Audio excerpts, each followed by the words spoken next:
Hello, welcome. आज हम लोग फिर से अपने जो बचा हुआ पोर्शन है उसको अपन कंप्लीट करेंगे, जो कि फंडामेंटल्स ऑफ कंप्यूटर का जो generation of block diagram generations है और ब्लॉक डायग्राम है। तो उसमें चलिए हम लोग थर्ड जनरेशन की तरफ आगे बढ़ते हैं। फर्स्ट और सेकंड मैं उम्मीद कर रहा हूँ कि आप लोगों को क्लियर होगा सारा चीज। थर्ड जनरेशन ऑफ कंप्यूटर में अगर हम लोग देखें तो आप देख पाएंगे कि कुछ चीजें और आविष्कार हुई। जैसे फर्स्ट जनरेशन में हम लोग वैक्यूम ट्यूब्स पे आए थे, वैसे ही सेकेंड जनरेशन पे हम लोगों ने ट्रांजिस्टर का इन्वेंशन किया था। और इसके बाद थर्ड जनरेशन में हम लोगों ने इंटीग्रेटेड सर्किट्स पे काम किया। इंटीग्रेटेड सर्किट्स बेसिकली देखिए, नाम से आपको समझ में आएगा कि ऐसा सर्किट जो इंटीग्रेटेड हो। इंटीग्रेटेड डिफरेंशिएशन तो आप पढ़ते हैं, इंटीग्रेट करने का मतलब है लोग एक साथ चीजों को कंबाइन करना। तो third generation of computers basically अगर आप ईयर वाइज देखें तो ये आपका 1964 से लेके अगर आप देखें तो 1971 के आसपास ये इसका टेन्योर था, जब इंटीग्रेटेड सर्किट्स का आविष्कार होना शुरू हुआ। इस समय क्या किया गया, जो ट्रांजिस्टर्स पहले बन चुके थे उसको मिनिएचर्ड किया गया। ठीक है, जो आपके पहले पिछले जनरेशन में ट्रांजिस्टर बने हुए थे उसको मिनिएचर्ड करने का मतलब है छोटा किया गया, छोटे छोटे साइज में लाया गया। और इस समय ये छोटे छोटे ट्रांजिस्टर्स को छोटा करके एक चिप में इसको इंस्टॉल किया गया। ठीक है, अलग अलग ऐसे छोटे छोटे छोटे छोटे छोटे छोटे करके एक चिप में डाला गया। इससे क्या हुआ कि बेसिकली आपकी एफिशिएंसी बढ़ गई। बेसिक अगर आप देखें कि एक जो ट्रांजिस्टर पहले काम किया करता था, अब आपके एक चिप के अंदर इतने सारे ट्रांजिस्टर हुआ करते हैं। ठीक है, तो ये सब चीजों से इसमें फायदा मिला है। मैं एक देखिए, मैं आपको यही समझाना चाह रहा था कि इंटीग्रेट कैसे करते हैं हम लोग। एक छोटे छोटे आप ये सर्किट्स में अगर आप देख सकते हैं तो यहाँ पे कितने सारे अलग अलग कंपोनेंट रखे हुए हैं, इनको इंटीग्रेट कर दिया गया एक सिलिकॉन चिप के अंदर में।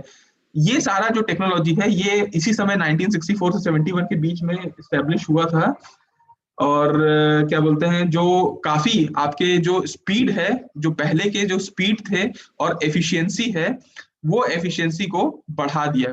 ठीक है, पहले हम लोग जो काम जैसे आपको मैंने नॉर्मल शब्दों में बोला कि 10 रुपए में जो काम आपको दिया गया तो आप सिर्फ 2 ही रुपए का काम कर पा रहे थे, तो आपकी एफिशिएंसी 20% हो गई। लेकिन अब आपकी 10 में से बेसिकली आप 6 रुपए को इस्तेमाल कर पा रहे हैं, तो आपकी 60% एफिशिएंसी हो गई। ऐसे ही इसमें भी है। ठीक है, दूसरी बात, और क्या डेवलपमेंट हुआ, तो अभी तक हम लोग आप लोगों को याद होगा कि पंच कार्ड का इस्तेमाल किया करते थे, प्रिंट आउट्स का इस्तेमाल किया करते थे।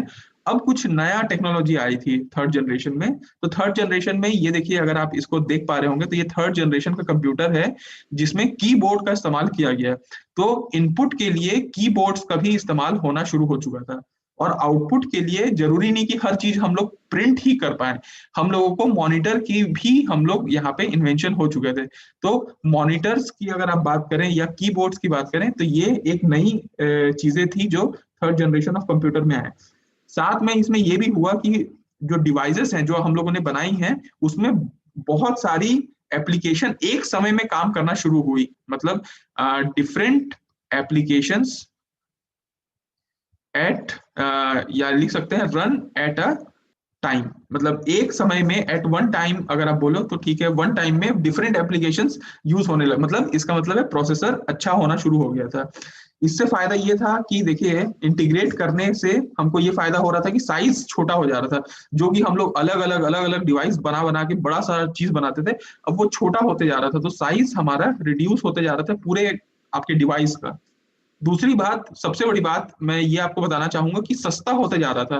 देखिए, एक ट्रांजिस्टर को अकेले फैब्रिकेट करने में जो मदद लगेगी या जो टेक्नोलॉजी का इस्तेमाल होगा, अगर आप उसमें 1,000 ट्रांजिस्टर एक ही चिप के अंदर में बना दिए, फिर बाद में उसको काट काट के छोटे छोटे ट्रांजिस्टर निकाल दिए, तो आपको चीजें सस्ती हो जाएगी। इसीलिए आप कभी इलेक्ट्रॉनिक शॉप में जाओगे तो आप देखोगे कि ट्रांजिस्टर डायोड इतने सस्ते रहते हैं, 2 रुपया, 1 रुपये 50 पैसे, इतना सस्ता क्यों रहता है? क्योंकि ये सब एक साथ फैब्रिकेट होता है और फैब्रिकेट होने के बाद हम लोग उसको अलग अलग करते हैं।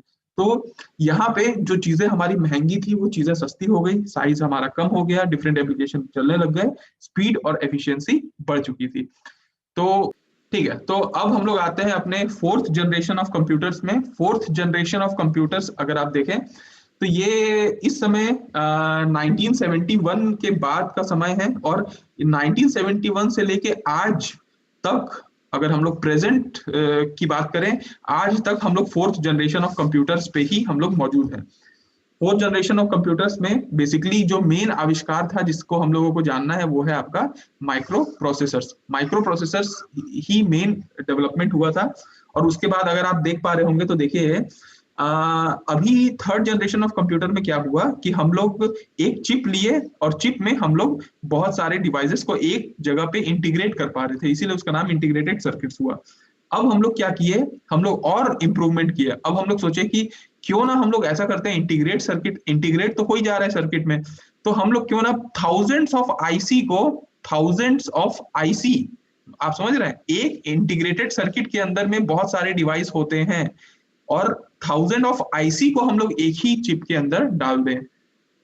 मतलब अगर आप इस माइक्रो प्रोसेसर को देखो या इस माइक्रो प्रोसेसर को देखो, इसके अंदर थाउजेंड्स ऑफ आईसी पहले से मौजूद होंगे, छोटे छोटे छोटे छोटे, इनको हम लोग इंटीग्रेट किए हैं। ठीक है, तो अगर आप देखिए, आप लोग अगर अनुमान लगाए तो ये माइक्रो प्रोसेसर एक जो चिप है इसके अंदर में कितने ट्रांजिस्टर होंगे अगर मैं पूछूं तो आप लोगों को अनुमान लगेगा कि सर इसमें 10 हो सकते हैं, 20 हो सकते हैं, क्योंकि एक ट्रांजिस्टर ही इतना अच्छा काम करता है, तो हो सकता है 50 होंगे सर। लेकिन मैं आपको बताऊं कि एक माइक्रो प्रोसेसर के अंदर 29,000 ट्रांजिस्टर्स मौजूद होते हैं।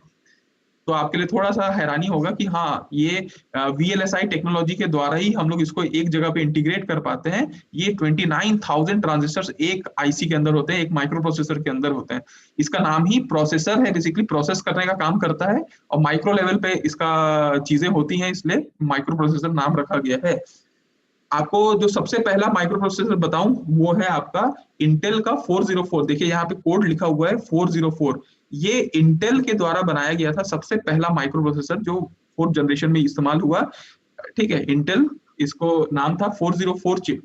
ठीक है, जैसे ये वाला आईसी है या माइक्रो प्रोसेसर है, इसमें अब अलग अलग आ गए हैं। आज के जमाने में अगर आप बात करें, जैसे जो सब्जेक्ट हम लोग पढ़ते हैं, इवन सीएससी आईटी वाले, इलेक्ट्रॉनिक्स वाले तो सब्जेक्ट ही पढ़ते हैं, बाकी लोग रोबोटिक्स वगैरह में इसको पढ़ोगे। माइक्रो प्रोसेसर के अलग अलग वर्जन है आज जो हम लोग यूज करते हैं, जैसे उसमें 8085 माइक्रो प्रोसेसर है, ये बेसिक माइक्रो प्रोसेसर। इससे हम लोग थोड़ा एडवांस में करते हैं 8086।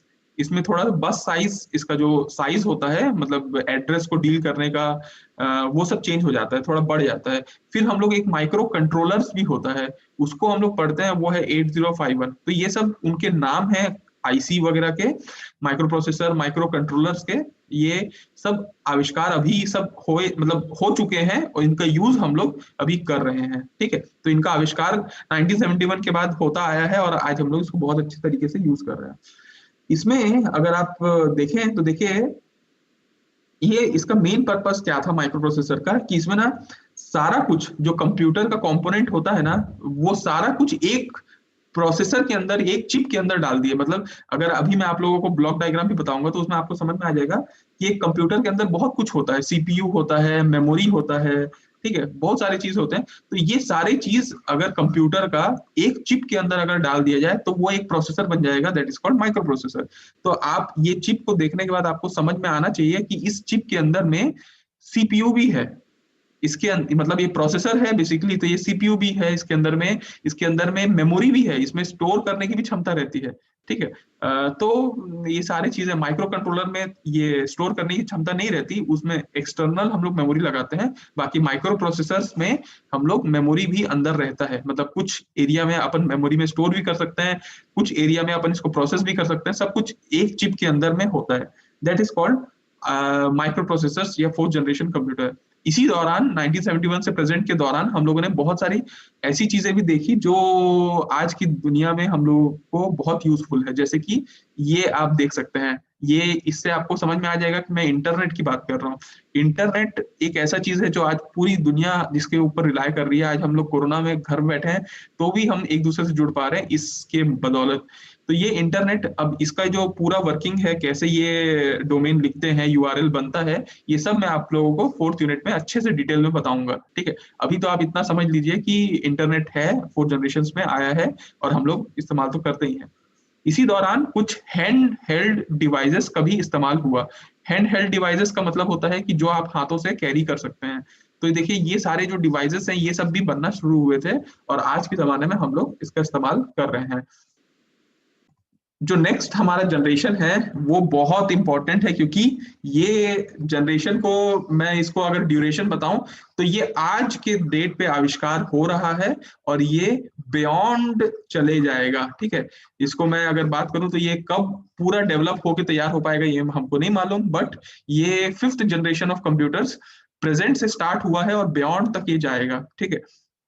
इसमें बहुत सारी चीजें डेवलप हुई हैं, उसके मैं कुछ ही फोटो आपको यहाँ पे शेयर कर पा रहा हूँ।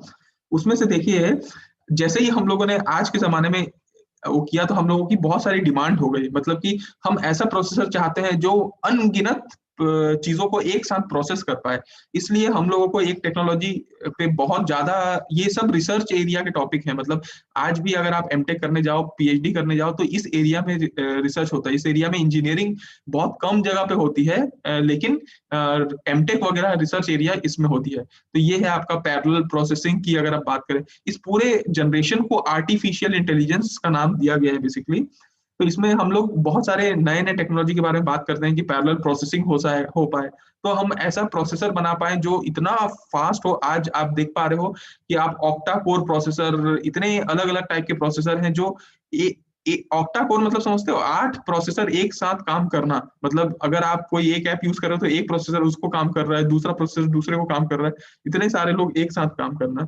इसके बाद अगर आप सुपर कंडक्टर को अगर आप बात करें तो आप सेमी कंडक्टर का नाम सुने होंगे, लेकिन सुपर कंडक्टर का भी नाम वैसे तो इंसान सुन ही लेता है। सुपर कंडक्टर, आप इस फोटो को देखें तो आपको समझ में आ जाएगा कि अगर अपन एक नॉर्मल मैग्नेटिक डिवाइस की बात करें, कोई भी ऐसा मैग्नेटिक मटेरियल है, इसमें जो मैग्नेटिक फील्ड है वो इसके अंदर से गुजरता है। मतलब वो जो ये क्या है, बेसिकली मैग्नेटिक फ्लक्स है। आपको पता होगा ना, गुरु जो चुंबक है, चुंबक के आसपास एक मैग्नेटिक फ्लक्स आता है, जो दूसरा अगर कोई मैग्नेट उसके पास आ गया तो उसको या तो अट्रैक्ट करेगा या तो उसको रिपेल करेगा, ये काम होता है। तो बेसिकली मैग्नेटिक फ्लक्स क्या होते हैं, इस मटेरियल के अंदर से गुजरते हैं। लेकिन हम ऐसा मटेरियल की बात कर रहे हैं जो सुपर कंडक्टर है। इससे अगर मैग्नेटिक फ्लक्स जाता है तो ये इसके बाजू से होके गुजर जाता है, लेकिन इसके ऊपर नहीं जाता। ये एक सबसे खास बात है सुपर कंडक्टर का, जो सबसे ज्यादा यूज होता है। अगर आप आज के जमाने में मैगलेव का नाम अगर आप सुने होंगे, मैगलेव, ये बहुत इंपॉर्टेंट है। आप लोगों को ये पता होगा कि चाइना और जापान में सुपर कंडक्टर के बेस में ट्रेन्स चलती हैं, जो आपकी फास्टेस्ट ट्रेन होती हैं, वो ये मैगलेव के बेसिस पे चलती है। इसका नाम है मैग्नेटिक लेविटेशन। लेविटेशन का मतलब होता है एक सतह से थोड़ा ऊपर उठ जाना, उसको लेविटेशन बोलते हैं। जैसे कई बार आप सुनते होंगे कि योगा वोगा करते करते लोग हवा में उड़ गए, वो अब वो होता है कि नहीं ये नहीं मालूम, लेकिन उस प्रोसेस को लेविटेशन बोलते हैं। मतलब एक सतह से थोड़ा ऊपर की तरफ उठ जाना, और मैग्नेटिक फील्ड के कारण होता है, इसलिए मैग्लेव इसको कहते हैं। इसका मैं आपको एक देखिए, मैं टोटली ये आपको बताना चाह रहा था कि कैसे हम लोग आज के जमाने में हम लोग बहुत सारी चीजों पे खोजे जा रहे हैं। जैसे ये अगर आप देखें तो ये है वॉइस रिकॉग्निशन। मतलब आपका ये जो डिवाइस है और हम लोग जो बोल रहे हैं उसको वो रिकॉग्नाइज कर पाए, ये सबसे बड़ी बात है। क्योंकि हम जो हाई लेवल लैंग्वेज में बात करते हैं और ये डिवाइस है, ये डिवाइस मशीन लेवल में समझता है, तो वो कैसे इसको तुरंत प्रोसेस करके अपनी भाषा में समझ के उसको वो कर ले। तो इस पे हम लोगों की काम चल रही है, जो है वॉइस रिकॉग्निशन, और आज के जमाने में हम लोग यूज भी कर रहे हैं, लेकिन कितना एफिशिएंटली यूज कर पा रहे हैं उसको हम लोग और इंक्रीज कर रहे हैं। आप इसको देखें तो ये है क्वांटम कंप्यूटेशन। क्वांटम, अभी आप लोग फिजिक्स में क्वांटम मैकेनिक्स वगैरह पढ़ेंगे, इसका हायर वर्जन, इस पे रिसर्च हो रहा है कि कैसे हम लोग क्वांटम, जैसे अभी आपको वीडियो में भी देखें कि क्यों ऐसा हो रहा है कि ये जो डिवाइस है ये साथ में अट्रैक्शन और रिपल्शन एक समय पे कर पा रहा है। तो इसका there is something to deal about quantum mechanics. तो ये क्वांटम कंप्यूटेशन पे अभी बात चल रही है। अगर आप इस टेक्नोलॉजी को बात करें तो ये है नैनो टेक्नोलॉजी। आपको ये तो पता हो गई है कि चलो थर्ड जनरेशन से हम लोग चीजों को इंटीग्रेट करने की कोशिश कर रहे हैं, इंटीग्रेट करते करते माइक्रो प्रोसेसर पे गए, लेकिन अब हम लोग माइक्रो लेवल पे हमको काम नहीं करना है, अब हम लोगों को नैनो लेवल पे काम करना है। ठीक है, नैनो मतलब समझते हैं ना, 10⁻⁻⁹। तो इस लेवल पे काम करना है, मतलब इस लेवल का मतलब ये है कि आपके जो हेयर्स हैं उससे भी उसके 1/10 मतलब उसके क्या बोल सकते हैं 1/10 श्रेणी में अगर आप जाएं तब जाके भी आप नहीं हो सकता 1 पार्ट ऑफ द मिलियन आप बोल सकते हैं, उस लेवल पे हम लोग जाएं तब हम लोगों को ये चीजें देखनी होंगी। तो ये सारा कुछ फिफ्थ जनरेशन ऑफ कंप्यूटर में जो आज से हम लोग पे रिसर्च चल रहा है और फ्यूचर में हम लोग इसको इम्प्लीमेंट कर पाएंगे। सो ये था आपका टोटल जनरेशन ऑफ कंप्यूटर। इस पे उम्मीद है आपका 7 नंबर का या 8 नंबर का क्वेश्चन पूछा जा सकता है, या फिर कोई 4 नंबर का 2 क्वेश्चन पूछा जा सकता है कि फोर्थ जनरेशन को समझाओ या थर्ड जनरेशन को समझाओ। तो ऐसे टुकड़ों में भी आ सकता है और पूरा एक 8 नंबर का बन सकता है। तो उम्मीद मैं करता हूँ कि आपको पांचों जनरेशन ऑफ कंप्यूटर पढ़ा दिया और आप लोग इसके बारे में काफी कुछ बता पाओ। अब हम लोग आगे आते हैं और अपना नेक्स्ट टॉपिक आज देखते हैं, क्योंकि अपने पास टाइम कम है, लेकिन जितना भी है उतने में अपन यूटिलाइज करते हैं कि functional block diagram of computer क्या है। देखिए ये आपका टॉपिक दिया हुआ है, कायदे से ब्लॉक डायग्राम ऑफ कंप्यूटर अपन बचपन से पढ़ते आए हैं। ठीक है, बचपन से पढ़ते में क्या पढ़ते हैं कि एक डब्बा होता है आपका सीपीयू, उससे कनेक्टेड रहता है इनपुट, उससे आउटपुट, और यहाँ से मेमोरी। वही चीज है, हालांकि वही चीजें हैं, बस थोड़ा सा इसमें हम लोग अब इंजीनियरिंग में है तो अब हम लोग एक एक डब्बे को थोड़ा सा खोल खोल के देखेंगे कि इस डब्बे के अंदर है क्या। तो मैं पूरी उम्मीद करूंगा कि फंक्शनल ब्लॉक डायग्राम को और डिटेल में जितना हो सकता है, मतलब इनपुट के जितने वेरिएशन हो सकते हैं, आउटपुट में क्या क्या वेरिएशन है, कंट्रोल यूनिट क्या कैसे काम करता है, अरिथमेटिक लॉजिक कैसे काम करता है, मेन मेमोरी, ऑक्सिलरी स्टोरेज, सारा कुछ एक एक ब्लॉक डायग्राम धीरे धीरे अपन आगे बढ़ेंगे और पूरा ब्लॉक डायग्राम खत्म करेंगे। तो इससे पूरा आपका यूनिट भी खत्म हो जाएगा और एक एक ब्लॉक के बारे में आपको जानकारी मिल जाएगा। तो चलते हैं, हम लोग स्टार्ट करते हैं फर्स्ट जो इसमें है। ब्लॉक डायग्राम को समझने के लिए आपको पहले तो पूरा देखिए, ब्लॉक डायग्राम का मतलब है कंप्यूटर को ब्लॉक के फॉर्म पे देखना। ठीक है, तो आपको ये पता होगा कि हर कंप्यूटर को एक इनपुट की जरूरत पड़ती है। ठीक है, जो आज हम लोग, मैं जैसे अभी कंप्यूटर में आपको वॉइस के थ्रू इनपुट दे रहा हूँ, तो क्योंकि माइक है इसमें, तो अलग अलग इनपुट होते हैं। इनपुट डिवाइस है यहाँ पे आपका। इनपुट डिवाइस में देखिए बहुत सारे आप इनपुट देख सकते हैं ना, जैसे आप टेक्स्ट के फॉर्म पे भी इनपुट देते हैं, आप इमेज के फॉर्म पे भी कई बार इमेज को इनपुट देते हैं। ठीक है, इमेज हो सकता है, साउंड के तौर पे आप इनपुट देते हैं, जैसे मैं अभी दे रहा हूँ। फिंगरप्रिंट होता है एक इनपुट डिवाइस, मतलब अपन फिंगरप्रिंट देते हैं ना कहीं किसी डिवाइस को ओपन करने के लिए फिंगरप्रिंट दे दिए। वीडियो इनपुट होता है कभी कभी। आप देखिए नॉब ऑफ अ फैन, अगर फैन के नॉब की अगर आप बात करें, वो भी एक इनपुट है। आप जैसे ही उसको 3 से 4 करते हैं तो वो पंखा तेज चलने लगता है। तो कोई भी चीज आप इनपुट की तरह दे रहे हैं, सेंसर दे रहे हैं या जीपीएस लोकेशन दे रहे हैं, कुछ भी, टीवी का रिमोट इनपुट है। तो इनपुट डिवाइस के बारे में मेरे ख्याल से आप लोगों को समझ में आ गया होगा कि कोई भी चीज हम लोग इनपुट दें वो इनपुट डिवाइस है। तो इसमें बहुत सारी डिवाइसेस आते हैं, सारी डिवाइसेस है छोटे फुट को, लेकिन आपके सिलेबस में माउस और कीबोर्ड को अलग से दिया हुआ है कि इसको अलग से स्पेशली पढ़िए। तो कभी भी ये 4 नंबर का क्वेश्चन भी पूछ सकता है, तो अपन इसको थोड़ा डिटेल में पढ़ेंगे। इसके बाद आउटपुट के श्रेणी में अगर आप देखें तो कंप्यूटर का कुछ भी चीज को आउटपुट डिस्प्ले कराना है या अपन को देखना है तो कहाँ पे दिखेगा, तो वो हम लोग आउटपुट के फॉर्म पे देखेंगे। जैसे कि देखिए मॉनिटर में आप समझ पा रहे होंगे कि मॉनिटर में चीजें डिस्प्ले हो रही हैं, प्रिंटर में आप जानते हैं कि चीजें लिखा के आ जाती हैं। तो कंप्यूटर के बेसिकली कंप्यूटर से जो निकलेगा वो 1010 फॉर्म पे निकलेगा, क्योंकि कंप्यूटर को तो यही आता है 10 फॉर्म पे काम करना, और आउटपुट उसको हमारे अंडरस्टैंडेबल फॉर्म पे, जैसे जो ह्यूमंस रीड कर सकते हैं उस फॉर्म पे जो कन्वर्ट करता है वो आउटपुट बन जाता है। मतलब अगर 10 फॉर्म को मॉनिटर में डिस्प्ले करा दे या प्रिंट कर दे तो वो हमारा आउटपुट डिवाइस बन जाता है। ठीक है, तो इसमें बहुत सारे होते हैं, जैसे बजर होता है, स्पीकर्स होते हैं, ठीक है, एलसीडी स्क्रीन होता है, ये सारी चीजें आउटपुट डिवाइस है। होप आप लोगों को ये सारी चीजें समझ में आती होंगी और बहुत बेसिक चीजें हैं। हम लोगों को जो चीज समझना है वो दो चीजों पे समझना है। वो ये है कि देखिए, ये अगर अगर आप ब्लॉक डायग्राम देखें हैं, ये जो ब्लॉक डायग्राम है, ये ब्लॉक डायग्राम में आपको सेंट्रल प्रोसेसिंग यूनिट दिखेगा, जो सीपीयू जिसको कहते हैं अपन, सेंट्रल प्रोसेसिंग यूनिट में। और देखिए, यहां से अगर आप ये ब्लॉक को अगर आप स्टडी करें, देखिए यहाँ से एक ये ब्लॉक निकल के आता है, ये ब्लॉक कहलाता है मेमोरी वाला यूनिट। तो देखिए, दोनों को अगर आप अलग अलग करें तो ऐसा नहीं हो सकता। सेंट्रल प्रोसेसिंग यूनिट और मेमोरी यूनिट दोनों ओवरलैप करते हैं एक दूसरे के साथ। सेंट्रल प्रोसेसिंग यूनिट में तीन चीजें होती हैं बेसिकली। एक होता है कंट्रोल यूनिट, एक होता है अरिथमेटिक एंड लॉजिकल यूनिट, और एक होता है उसका मेमोरी वाला यूनिट। लेकिन मेमोरी यूनिट में बेसिकली दो चीजें होती हैं। मेमोरी, एक मेन मेमोरी होती है और एक सेकेंडरी मेमोरी जिसको ऑक्सिलरी स्टोरेज कहते हैं। तो ऑक्सिलरी जो स्टोरेज है या सेकेंडरी मेमोरी, वो आपके इस ब्लॉक में नहीं आता, सीपीयू के अंदर नहीं होता। ये हम लोग बाहर से कनेक्ट करते हैं, जैसे हम लोग सीडी कनेक्ट कर दिए, पेन ड्राइव कनेक्ट कर दिए, मेमोरी कार्ड कनेक्ट कर दिए। ये सब आपके सीपीयू के अंदर नहीं होता। सीपीयू के अंदर आपको ये सारी चीजें होती हैं, जैसे मैंने आपको बताया ना माइक्रो प्रोसेसर। तो माइक्रो प्रोसेसर बेसिकली एक प्रोसेसिंग यूनिट है। तो उसके अंदर कंट्रोल यूनिट जिसको सीयू कहते हैं, इसको एएलयू कहते हैं, अरिथमेटिक लॉजिकल यूनिट, और ये है आपका मेन मेमोरी। तो ये बेसिकली सीपीयू के अंदर होता है, और मेमोरी यूनिट में मेन मेमोरी और ऑक्सिलरी स्टोरेज होता है। ठीक है। एक सेकेंड, अगर ठीक है, देखो, अभी तक हम लोगों ने फंक्शनल ब्लॉक डायग्राम में यही देखा कि भैया इनपुट रहेगा, आउटपुट रहेगा, एक सीपीयू रहेगा कंप्यूटर के अंदर में, और सीपीयू के अंदर सीयू, एएलयू और मेन मेमोरी रहता है। और मेमोरी वाला यूनिट भी होता है, जो मेन मेमोरी तो सीपीयू के अंदर ही होता है, लेकिन जो ऑक्सिलरी स्टोरेज है, जो बाहर से स्टोरेज है, वो हम लोग बाहर से लगाते हैं। ये चीजें होती हैं, ये चीजें।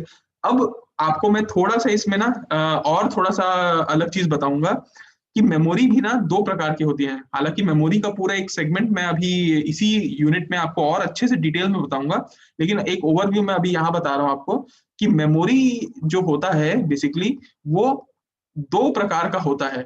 ठीक है, लेकिन दो प्रकार को जानने से पहले चलिए मैं पहले आपको ये प्रकार ही बता देता हूँ। मेमोरी के दो प्रकार ये होते हैं कि मेमोरी, एक होता है प्रोग्राम मेमोरी और एक होता है डेटा मेमोरी। ठीक है, ये दो टाइप के मेमोरी होते हैं। ये आपके रैम और रोम से रिलेटेड ही हैं। जो आप बचपन से रैम और रोम पढ़ते होगे वैसे ही टाइप का है। उसका नाम अब मैं थोड़ा सा इंजीनियरिंग के टर्म्स में बता रहा हूँ। वो है आपका प्रोग्राम मेमोरी, जो आप यहाँ पे लेफ्ट हैंड साइड पे देख पा रहे होंगे, और राइट हैंड साइड पे डेटा मेमोरी।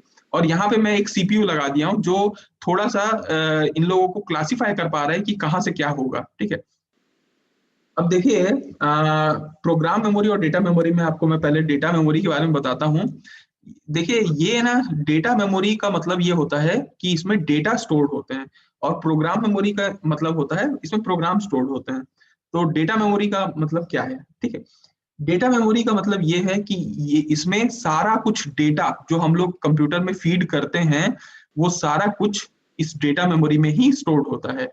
जैसे इसको अगर मैं आपको बोलूं, तो यही आपका रीड राइट मेमोरी भी कहलाता है। मतलब इस मेमोरी से हम लोग रीड भी कर सकते हैं, क्योंकि इसमें कुछ डेटा होगा, तो सीपीयू को जब जरूरत पड़ेगी तब उससे वो ले भी लेगा, और जब उसको जरूरत पड़ेगा तो वो उसको दे भी देगा। इसीलिए यहाँ पे अगर आप इस एरो को देखें तो ये बाई डायरेक्शनल एरो है। मतलब इस दिशा में भी इसका एरो है और इस दिशा में भी है। ये 16 बिट का होता है। बिट मतलब आप समझते होंगे 1010 का। ये बेसिकली एक वायर की तरह होता है। इसमें ऐसे 16 बिट कैरी कर सकते हैं। मतलब इस वायर में 101 या 1 या 0 कैरी करेगा, ये वायर 1 या 0, या ये वायर 1 या 0, ऐसे करके 16 छोटे छोटे होते हैं। और उनका एक कंबाइंड इसको बोलते हैं बस। तो इस बस को बोलते हैं 16 बिट का ये बस है। ठीक है, और ये दोनों डायरेक्शनल में है, इसलिए इसको बाई डायरेक्शनल बस कहते हैं। मतलब इसमें क्या होगा कि इस डेटा, इस ये आप एक घर मान के चलिए, ये एक घर है डेटा मेमोरी का, और ये एक घर है प्रोग्राम मेमोरी का। इस घर में खाना आता भी है, इस घर से खाना जाता भी है। मतलब इसमें जो भी सामान है दोनों बाई डायरेक्शनल होता है। ठीक है, इसमें क्या होता है कि इसमें ना इस डेटा मेमोरी में इसका जो कंटेंट है उसको हम लोग आसानी से ऑल्टर कर सकते हैं। ठीक है, कुछ अपन प्रोग्राम के तहत हम लोग इसमें कुछ भी चीज चेंज करना चाहें तो इसमें कर सकते हैं। इसीलिए और इससे हम लोग चीजों को एक्सेस करते हैं आराम से, जल्दी जल्दी। इसीलिए इसका नाम रैम भी है, रैंडम एक्सेस मेमोरी। आप लोग पढ़ते होंगे कि रैम मेमोरी होता है कंप्यूटर के अंदर में, वो रैम बेसिकली डेटा मेमोरी कहलाता है, क्योंकि रैम के अंदर में डेटा स्टोर्ड होता है और वो डेटा को बाई डायरेक्शन हम लोग कभी भी इस्तेमाल करते रहते हैं या फीड करते हैं उसके अंदर में। ठीक है, ये बेसिकली रैम को हम लोग आगे डिटेल में हम लोग रैम के बारे में पढ़ेंगे, रोम के बारे में पढ़ेंगे। अभी ऐसे ही बता देता हूँ कि ये रैम वॉलेटाइल होता है, मतलब पावर ऑफ होने के बाद भी ये क्या बोलते हैं, चला जाता है बेसिकली। ठीक है, और क्या बोलते हैं, ये बाई डायरेक्शनल होता है, ये तो मैंने आपको बता ही दिया। अब मैं आपको प्रोग्राम मेमोरी के बारे में बताता हूँ। ये आपके लिए थोड़ा सा नया होगा, क्योंकि रैम रोम तो आप लोग बचपन से थोड़ा थोड़ा कंप्यूटर में पढ़े होंगे कभी ना कभी। अब देखिए, कंप्यूटर को कैसे काम करना है उसको कोई बताएगा तो, जैसे आपको हम लोगों ने इंस्ट्रक्शन दिया कि भैया अभी ये क्लास होगा, अभी ये क्लास होगा, ये सारा सेट ऑफ इंस्ट्रक्शंस आपको मिल गए हैं और उसके तहत आपका दिमाग बोल रहा है कि 10:30 से ये क्लास है, 11:30 से ये क्लास है, इसका लिंक यहाँ पे अवेलेबल है, ये सब चीजें हैं। तो आपको जो सेट ऑफ इंस्ट्रक्शन दिया गया, या फिर कंप्यूटर या प्रोसेसर को जो सेट ऑफ इंस्ट्रक्शन दिया जाता है, उस सेट ऑफ इंस्ट्रक्शन को प्रोग्राम कहते हैं।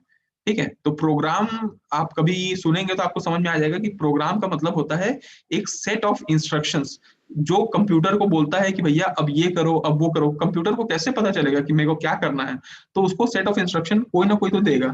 तो ये जो सीक्वेंस ऑफ कमांड है या सेट ऑफ इंस्ट्रक्शंस है, वो जाके इस प्रोग्राम मेमोरी में जाके स्टोर हो जाती है। और आप इसका एरो देख पा रहे होंगे, तो इस एरो को आप सिर्फ इसी दिशा में देख पाएंगे। मतलब हमेशा central processing unit program memory को नहीं बोलेगा कि भैया आप अपना इंस्ट्रक्शन को चेंज कर दो, मेरे को ये अभी करने का मूड नहीं है, ऐसा नहीं बोलेगा। ये इसको इंस्ट्रक्शन को ऑर्डर देगा और इसको करना ही पड़ेगा। इसलिए इसका जो डायरेक्शनल एरो है वो एक है, इसको यूनि डायरेक्शनल एरो कहते हैं या यूनि डायरेक्शनल बस। लेकिन ये 24 बिट का होता है। मतलब अगर ये जो बस की अगर मैं बात करूं तो इसमें 24 बिट लगते हैं। अब ये क्यों लगते हैं, ये तो उसका पूरा आर्किटेक्चर से आपको समझ में आएगा, लेकिन यहाँ पे आपको इतना ध्यान रखना है कि ये यूनि डायरेक्शनल होता है और 24 बिट का बस इस्तेमाल होता है। सीपीयू का काम क्या है, सीपीयू इसको जो भी इंस्ट्रक्शन मिलेगा उसको वो फेच करेगा। सबसे पहले फेच करने का मतलब होता है उस इंस्ट्रक्शन को वहां से लेना, फेच। उसके बाद उसको डी कोड करेगा, क्योंकि इसको समझ में नहीं आएगा, ये तो बेसिकली प्रोग्राम के फॉर्म पे है, प्रोग्राम इसको समझ में नहीं आएगा, तो पहले वो उसको डी कोड करेगा कि भैया आप बोलना क्या चाहते हो, और उसके बाद फिर उसको एग्जीक्यूट करेगा कि भैया यहाँ से ऑर्डर आ चुका है, इसको अब हम लोग एग्जीक्यूट करेंगे। तो ये 3 स्टेप में ये काम होता है सीपीयू के द्वारा प्रोग्राम मेमोरी से, और इस 3 स्टेप को कंबाइंडली बोलते हैं इंस्ट्रक्शन साइकिल। ठीक है, तो ये अगर आपको कोई बोले कि इंस्ट्रक्शन साइकिल क्या होता है, तो इंस्ट्रक्शन साइकिल का मतलब होता है फेच, डीकोड और एग्जीक्यूट। ये कौन करता है, ये सीपीयू करता है।